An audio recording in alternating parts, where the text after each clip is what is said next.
Hey y'all, so after I finished my review for episode 5, I saw that there was a statement that Beau DeMayo put out about this episode and just where it sat in terms of his pitch surrounding what he wanted to do with X-Men 97 when he initially pitched it back in November of 2020. And I did have a little update for you on sort of what's been going on with him, but it wasn't really enough for me to do a video on it. Like, it was just he returned to socials, and I was like, I could come in here and say, he returned to socials. All of his posts are back up on Instagram, or at least, a lot of them are back up. I thought about doing that, but I was like, it's not really enough for me to talk about. Like, it's there. It kind of speaks for itself. If you wanted to go look at it, you can.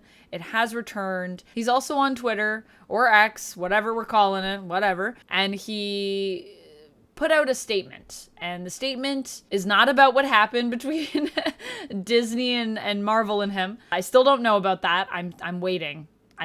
But this episode, this statement, it really makes me feel like I need answers, because I just feel like as a 90s kid, as an X-Men fan, it really speaks to me and speaks to the shift that I felt both in myself and in the world as I've grown up. And I think a lot of us have felt and seen. And part of it, I think, is growing up, and part of it is just the world around us. But yeah, it's a really great statement. I'm going to pull it up and we can kind of go through it, but I just thought I would share it with you. So Beau DeMayo basically says that episode 5 was the centerpiece of his pitch to Marvel in November 2020. He wanted the idea of the X-Men to mirror the journey that any of us who grew up with the original show have experienced since being kids in the 90s. When we grew up in the 90s, the idea here that he's basically talking about is this idea of things were pretty clearly defined. You kind of had a better sense, it felt like, of what was right or wrong. There were things that we could talk about that didn't really feel, I guess, as taboo. And I definitely remember that growing up in the 90s and the early 2000s. This idea of, it kind of felt like things weren't as scary to talk about as they are now. And for me, I think, I always wonder if that's the world as it is, or if that's me changing in the world. It's really hard to separate those two ideas, I think, because obviously I was at a different age at that time. So I'm going to have that lens on, but I definitely feel there's been a shift in the world. And what DeMayo goes on to kind of talk about is 9/11 happening, and the world turned against itself, he says. Things weren't so safe anymore. There was a huge shift in the world when that happened. I remember it happening around me and not being as aware of it until a few years after. And I think as time has gone on, which he goes on to sort of talk about, it's really only gotten worse. And what he says is, he talks about how the world is kind of fractured at the seams of every diverse demographic. And that is so true.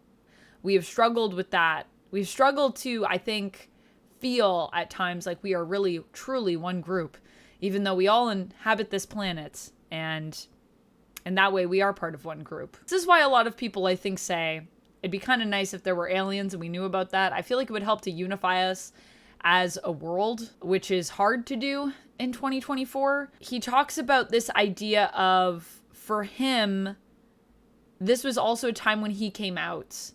And it just got me to thinking about how, as I have grown up and had to come to terms with who I am and all of what that means to me, my own queerness, all of that wide stuff that defines, or, we think defines who we are, which really shapes who we are. I don't think any of it really defines who we are clearly, but what shapes who we are. It's crazy to think how you can go from just being this kid that everything feels like you know where you stand, to, as you get older and you find out more about who you are and what that means to other people, it feels scary to be yourself. He goes on to talk about how reality, as Jubilee found out in episode 4, got very real and very scary when he had to confront the fact that him coming out meant that people were going to see him differently and treat him differently. And for everyone, we experience this in our own ways. You know, he goes on to say, this happened to many people. We had kids and got jobs with high stakes. We had to, deal with reality. And this is so true just in being an adult and taking on responsibility. And I mean, I don't even have pets. And I feel like there are times when I look at just what I'm responsible for, which is really mostly just myself, and I feel intimidated by it. But at the same time, what happens is as we grow up and we have to face these challenges and we have to deal with figuring out who we are and the world's kind of reaction to that and what we're going to do with that, we have a tendency to go back and sort of find these safe pockets for ourselves. And Beau DeMayo goes on to say that for him, the X-Men 90s cartoon was that. It was something that he grew up with, that when the world felt like it was a simpler place, and that he came back to during COVID and watched. And it's interesting because he says, that just like how Roberto warned Jubilee, there's a danger of living in the past and clinging to nostalgia. There's a danger to not letting go of who we think we are, as Cyclops and Jean are learning. It leaves us stagnant and dangerously unaware of a future we didn't anticipate. Mirroring what's happening with the X-Men now in this season. And also, honestly, I feel like is such a human problem. It is really something that I struggle with, that I think a lot of people struggle with.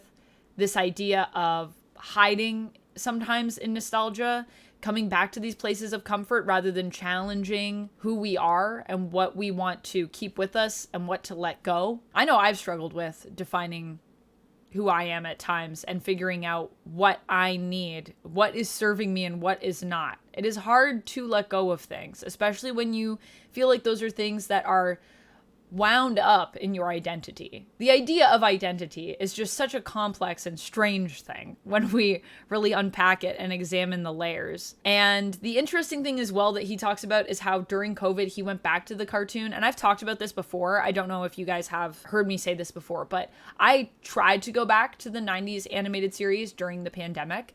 And I was, I think, going through a transitionary period myself at that time. And I was really questioning a lot about who I was and what I wanted out of life. And I mean, there was a point, I think, for many people where I just really was questioning why I do what I do and what brings me joy. And I think there was a good amount of time where I just wasn't very happy in who I was. And I didn't know who I was. I felt very lost. It's interesting that he says, he found comfort in it, and I found I couldn't connect with it. And I wonder if that's because I wasn't sure what I wanted to hold on to, or if I was just so uncomfortable at that point that I couldn't even find. Oh, that's a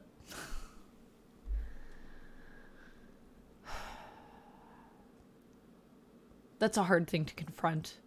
But that I was just so unsure of who I was and so unhappy in that moment. I couldn't even find solace in something that I loved that made me feel safe. It was like safety didn't exist. And now I've gone back to the series and I've really been enjoying it. And I've really been enjoying sort of revisiting this idea of what the X-Men 90s series meant to me as a kid and means to me now as an adult, and seeing this evolution of the show, because it really is an evolution. It really is a continuation that is taking the show and kind of playing with it in ways that I feel like we didn't see, but that still stays true to the style of what we had. It's such a beautiful marriage of, kind of this concept of what he's saying, it's, you can't just stay in nostalgia. You kind of have to progress and move forward.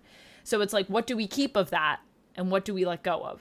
He goes on to say, talking about Gambit and what happened with him in episode 5. Yes, it looked like Gambit's story was going a specific direction. The crop top was chosen to make you love him.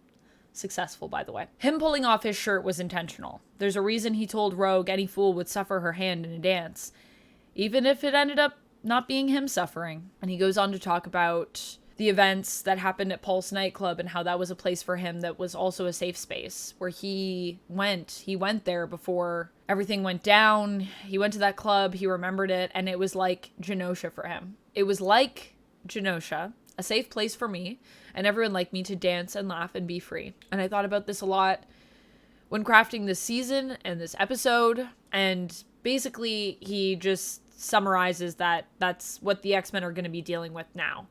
This idea of when you have that safe space and you lose it, how do you respond to that? And now they are put in those shoes. And just like Trask told Cyclops in the premiere, you have no idea what it's like to be left behind by the future. And now the X-Men do. And like each of us, they'll have to weigh whether this is a time for social justice or, as Magneto preached at his trial, it is a time for social healing. And I just feel like this also beautifully sums up, to me, what the X-Men have often been about and what they've often been fighting for. I mean, there's a lot to the X-Men, to be fair. They represent a lot of different things to a lot of different people. And I don't want to say that they are just one thing, because they're really not. There's been years of comics. We've seen them since the 60s. But I think a core part of who they are is this confrontation of the world and how it sees them and what they decide to do with that. They are fighting to protect a people that often don't like them, that hate and fear them. That is said in the first episode of this show, and it remains a core part of who the X-Men are. And it really is in how they respond that we get to see what kind of heroes they are during different eras as well, because I feel like the response isn't always the same. But this idea of social justice versus social healing, it's like both of these things are things that the X-Men represent, but they are a very different tone in regards to how you approach an issue. And I'm very curious to see where we go, because Beau DeMayo also went on to say that if you thought episode 5 was crazy, that his big one is episodes 8 through 10. So it's only going to get more heavy from here, friends. I imagine it's only going to get bigger and wilder.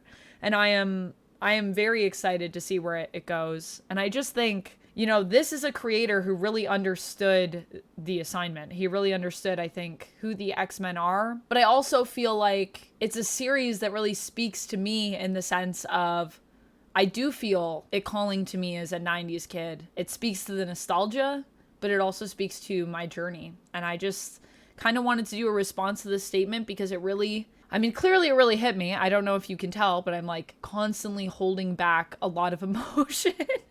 Try to give you some emotion while not completely losing my mind in this video.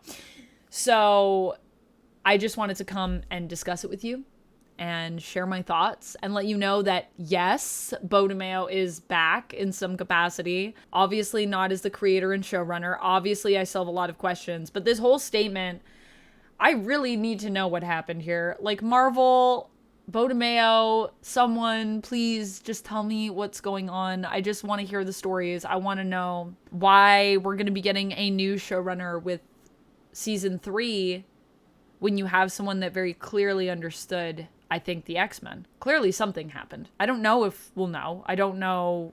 I mean, I'm hoping we get to know something at some point, but we may never know. But either way, so far season 1 has been really fantastic. This latest episode has been my favorite. It's been beautiful. And I just want to say thank you for making this, to everyone that was involved, because I feel really seen. Feel free to let me know your thoughts. I'll let you know if there's any other updates, obviously. And until next time, friends, know that I see you. And as always, stay nerdy. Bye.